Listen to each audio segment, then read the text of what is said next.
আসসালামু আলাইকুম। আশা করি সবাই ভালো আছেন। সামনে কোরবানির ঈদ, আর এই সময়টাতে আমরা সবাই জানি রান্নার কাজটা কতটা বেড়ে যায়। বিশেষ করে মাংস রান্না, ভাজা, ঝোল সব মিলিয়ে রান্নাঘরে অনেক সময় দিতে হয়। তাই ভাবছিলাম যদি এমন কিছু করা যায় যাতে রান্নাতে একটু সহজ হয়, গ্যাসের ঝামেলা কমে আর একটু ফাস্ট করা যায়। এই চিন্তা থেকেই আমি একটা ইলেকট্রিক চুলা কেনার কথা ভাবি। কিন্তু মার্কেটে গিয়ে দেখি অনেক ধরনের চুলা। কেউ বলে এইটা ভালো, কেউ বলে ওইটা ভালো। একটু কনফিউজড হয়ে গিয়েছিলাম আসলে কোনটা নেওয়া উচিত।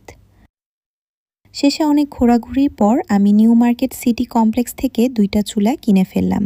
একটা হলো মিয়াকো ৫.৫ লিটার কারি কুকার, আরেকটা হলো বাজাজ কোল্ড ইনফ্রারেড কুকার। ভাবলাম একটা সিম্পল টাইপ আর একটা মডার্ন টাইপ, দুইটাই নিয়ে দেখি কোনটা কেমন। চলুন আগে মিয়াকোটা দেখি। বক্স খুললে ভিতরে খুব সিম্পলভাবে প্যাক করা আছে।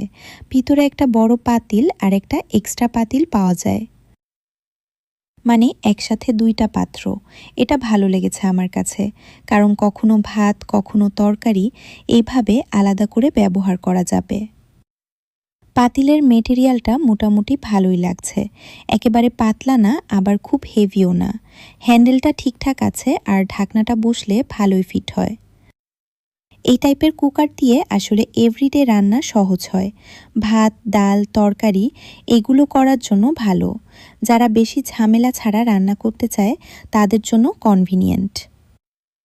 দামটা পড়েছে প্রায় ৪,৫০০ টাকা। আমার কাছে মনে হয়েছে এই রেঞ্জে ঠিকঠাক একটা জিনিস। এবার বাজাজ ইনফ্রারেড কুকারটা দেখি। এটা একটু ডিফারেন্ট ফিল দেয়। উপরে একটা গ্লাসের মতো সারফেস, এইটাই হিটিং এরিয়া।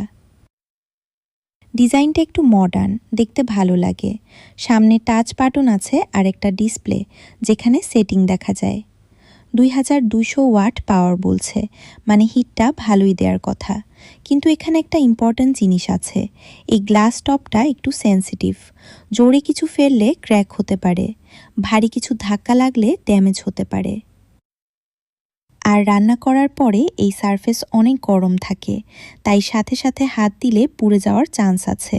তাই ব্যবহার করার সময় একটু কেয়ারফুল